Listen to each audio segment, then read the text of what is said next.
I am the good shepherd. I know my own, and my own know me. And I lay down my life for the sheep. It isn't always that we get Earth Day and Good Shepherd Sunday lining up so nicely, but they work very well together. They remind us about the ways that God tends to us.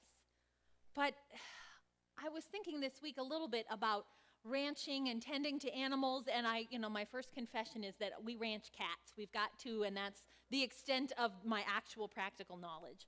But I have watched television, and I have seen very interesting things. Last year, I watched this show about homesteaders in Alaska, and they had bison that they were trying to ranch, and they needed to herd them and round them up and get them somewhere else. And I was sort of curious how this would happen. They used a helicopter. They used a helicopter to sort of, like you might imagine a sheepdog would do or something, to swoop around, and it's loud and it's scary and it's flying low, and guess what? The animals run. And so they, sort of herded them into their place, and I thought, well, is this some sort of crazy idea that these people had? And I looked it up, and no, it's a thing. Happens a bit in the American West. It happens a lot in Australia when you have cattle that are just out grazing over great, great distances. You have a better alternative to a horse, and it's this loud, scary, flying creature that makes them move quickly. That is not the picture that I have when I have the Good Shepherd in mind. I think of Shirley Volkman. If you would imagine a woman with fairly weathered hands and solid, strong frame and hay in her hair, coming into choir rehearsal about 10 minutes before it's over, still with boots that maybe are a little smelly, that's Shirley Volkman, and that's when we would know, oh, it's lambing season. Because if she showed up late and she showed up with hay in her hair, there was only one way that happened, and it was that you have to be dropping everything when those little lambs are dropping. You need to be there. Your schedule is determined only by when that lamb decides it's time to come. And so even this year, her husband is in the hospital, but she is still having to find a way to be there with her lambs, because it turns out that her friends from church can't just fill in. We don't know what we're doing. So my mother says, I came to help, but I just kind of watched. It requires a level of on-the-ground connection, right? You cannot tend properly to the birth of a lamb without getting hay in your hair. You have to be on the ground. You have to be close by, up close and personal with that mama. And it marks you. Everyone around can tell when Shirley's been delivering the lambs. You've been up to your eyebrows with these creatures in your care. That's my picture of a good shepherd, right? Jesus is the living and breathing sign of the God who has hay in her hair from tending to us. Green pastures and quiet waters, those are lovely. You cannot scare a sheep into restful pasture with a helicopter, right? You certainly cannot accompany a sheep through dark valleys any other way besides walking alongside them. You've got to be right there with them. And that is what Jesus is for us.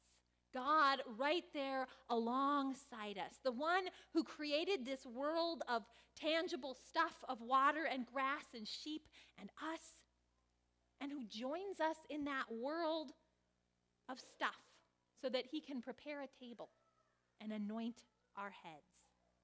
Those are hands-on activities too, preparing a table and anointing our heads with oil. Those verses from Psalm 23 just roll off our tongues. They're so familiar so often that we don't think about how involved and engaged that is.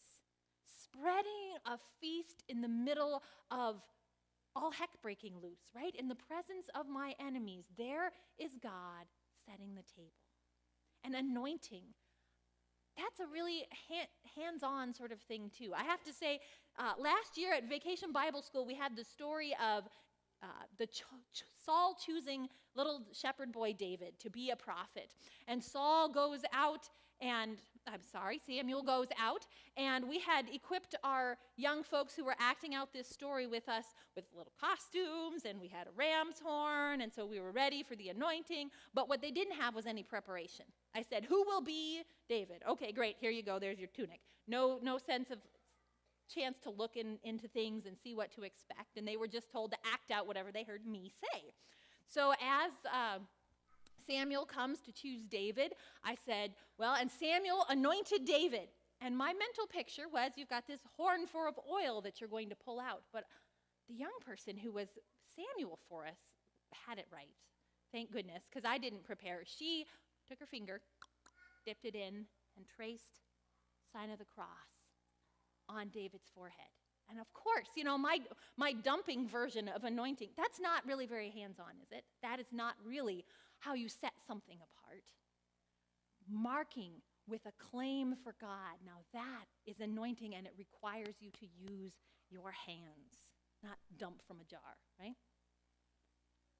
Our God with hay in her hair knows us through our good shepherd Jesus, who is hands-on with us. There are lots of helicopters out there trying to drive us this way and that, aren't there? You know the ones that send you running in your own life. There are lots of voices that call out for us to follow, but there's just the one who knows us. There's just that one who knows us and loves us and lays down his life for us. Jesus is the only one that we can trust not to cut and run in the dark valley.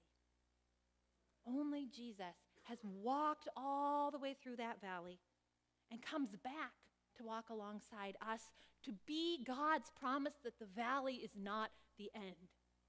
Only Jesus can do that.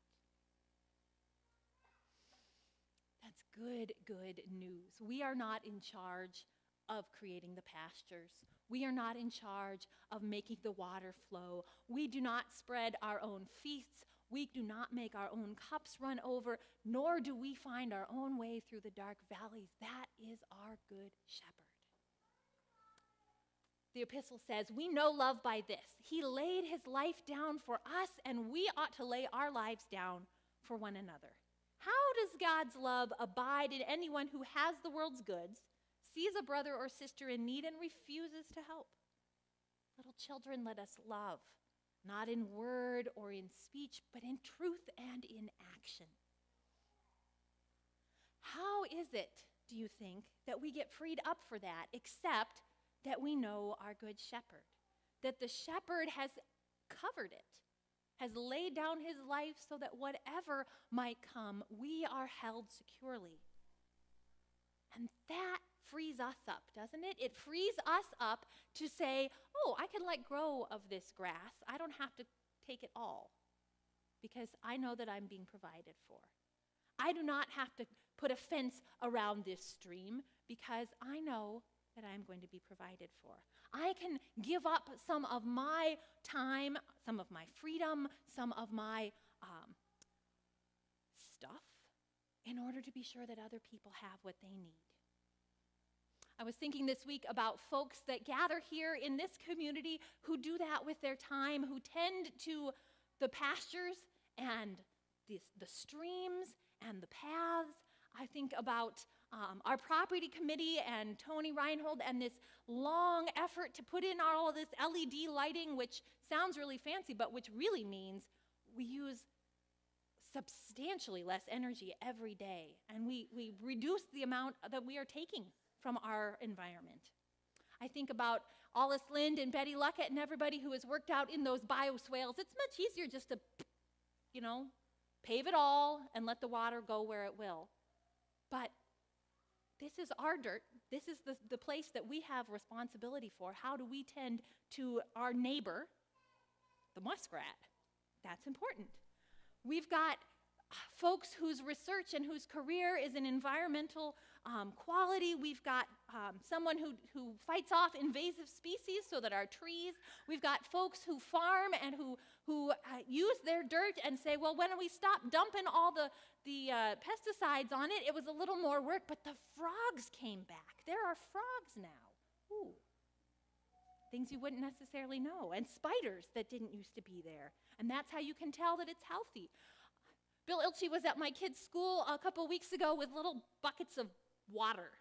And some of them were kind of brownish, and some of them were beautiful and clear, and did a nice job of tricking us. Which one of these do you think is nice, clean water in terms of the environment? And we all said, oh, that pretty sparkling one that doesn't have anything in it. Takes the lid off. It's rubbing alcohol. Nothing is going to live in that.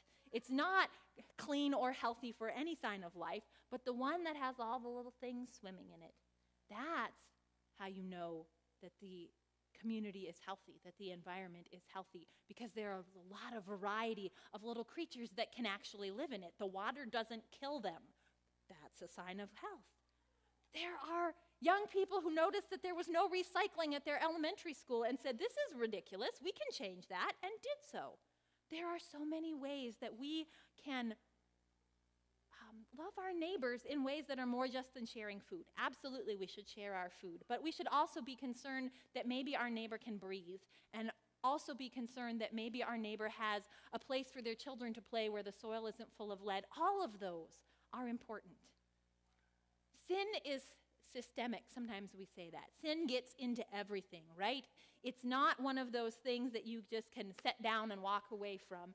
It affects not just our behaviors and our individual lives, but our culture and our power systems, and our disregard for God's good world isn't just me throwing litter out the window. It's also me driving a car this morning instead of riding my bike.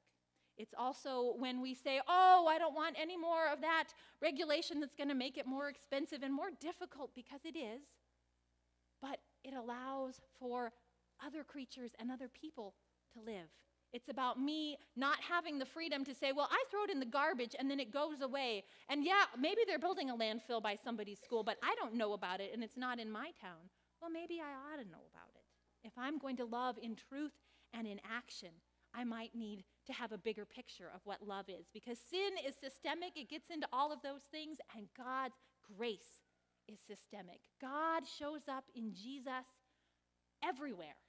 Everywhere. We think we might be free from God and the way that God turns the world upside down. Nope, already there. Already, that dark valley, Jesus was already there, right? God's love looks at the whole big picture. John Muir says, if you pick up any part of creation, you'll find that it's connected to everything else. And that's good news for us, because we know the ground of all of that is our loving God. So following the Good Shepherd means that when we've been brought to green pastures, when there are quiet waters available for us, we don't claim them all for ourselves. Following the Good Shepherd means we don't eat all the grass. Jesus says there are other sheep that I am to tend to, and we can trust God to provide for all of us, right? That's our great good news this morning. Our Good Shepherd has it covered. And we can stop our panicked grabbing and taking and having, and love our neighbors in truth and in action.